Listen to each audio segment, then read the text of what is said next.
ওই দিন আমি ফেসবুকে একটা পোস্ট দিছিলাম যে আমি ডিউটিতে চলে গেছি উইদাউট সানস্ক্রিন অ্যাপ্লাই করে। সো আমার সারাটা দিন মন খারাপ ছিল, যেটা আমি কি করলাম। সেই পোস্টের নিচে অনেকে আমাকে রোস্ট করে কমেন্ট করা শুরু করছে যে সারা জীবন তো সানস্ক্রিন অ্যাপ্লাই করলাম না, তাতে কি হয়েছে?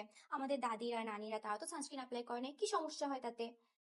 মানে তোমাদের কমেন্ট দেখে আমি থ খেয়ে গেছি যে এই যুগে এসেও কিছু মানুষ এমন আছে যারা সানস্ক্রিন ইউজ করে না, এবং সানস্ক্রিন ইউজ করা লাগে না, ইউজ করলে কি হয় এটাও জানে না। আচ্ছা ঠিক আছে, না জানতেই পারো, আজকে ভিডিওতে আমি তোমাদেরকে বলবো সানস্ক্রিন ইউজ না করলে আসলে হয়টা কি।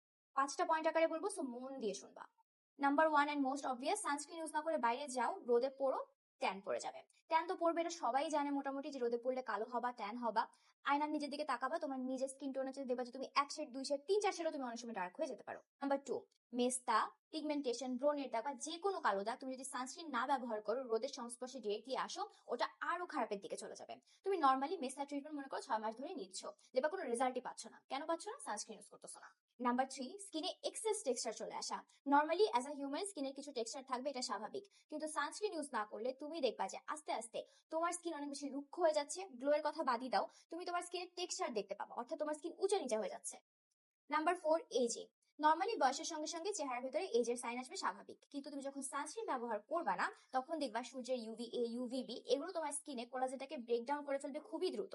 পরে তোমার স্কিনটার ভিতরে এজিং, ফাইন লাইন্স, রিঙ্কলস এগুলো খুব দ্রুত দেখা যাবে। নাম্বার ফাইভ, স্কিনে ক্যান্সারের প্রবণতা কমায়। তোমরা এটা অনেকেই বোঝো না যে সানস্ক্রিন ইউজ করে সুন্দর টুন্দর হয় না, সানস্ক্রিন ইউজ না করলে স্কিন ক্যান্সারের প্রবণতা বেড়ে যায়। সো প্লিজ, আর কিছু মাথায় রাখো না রাখো, অ্যাটলিস্ট তোমার স্কিনে ক্যান্সারের ভয় থেকে বাঁচার জন্য হলো সানস্ক্রিনটা ব্যবহার করো।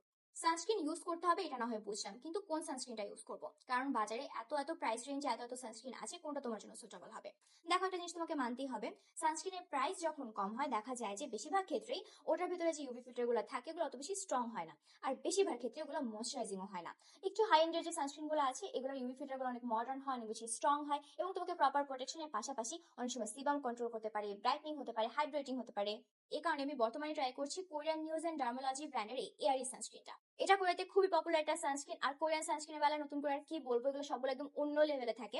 আর এই সানস্ক্রিনটা একটু প্রাইজিয়ার সাইডে আসে, বাট স্টিল এটার ভেতরে খুবই মডার্ন 3টা ইউভি ফিল্টার দেওয়া হয়েছে। এটা তোমার সিবামকে কন্ট্রোল করতে পারে, খুবই লাইট ওয়েট, ফেসে লাগালে তোমার কাছে একদমই হেভি, একদমই চিপচিপা মনে হবে না। এটার উপরে মেকআপ খুবই ভালোভাবে বসবে, অ্যাজ ইট ইজ ইউজ করলেও পারফেক্ট মনে হবে। তোমাকে প্রপার সান প্রোটেকশন দিতে পারবে, কারণ SPF 50 PA 3+ তো যেমন আছেই, তার পাশাপাশি এখানে 20টা ময়শ্চারাইজিং ইনগ্রেডিয়েন্ট আছে। ইউভি ফিল্টার আছে 3টা মডার্ন ইউভি ফিল্টার, যেটা একদম খুবই পাওয়ারফুল। প্লাস তোমার সিবাম প্রোডাকশন কন্ট্রোল করবে, তোমাকে ব্রাইটনেস দিবে, তোমাকে ময়শ্চারাইজেশন, সুদিং সবগুলো এফেক্ট দিবে। নিউজ এন্ড ডার্মোলজির সানস্ক্রিনটা একটু প্রাইজের সাইডে, বাট আমার কাছে মনে হয় প্রাইস একটু বেশি হলো এটা পুরোপুরি ওয়ার্থ ইট। তো তোমরা যারা যারা ট্রাই করতে চাও, একটা ভালো সানস্ক্রিন ইনভেস্ট করতে চাও, এই কোরিয়ান সানস্ক্রিনটা ট্রাই করে দেখতে পারো। এটা আমি নিয়েছি কোরিয়ান কসমেটিক্স অনলাইন পেজ থেকে, কিনে ফেলো, ইউজ করবো, আমাকে যেন কেমন লাগলো।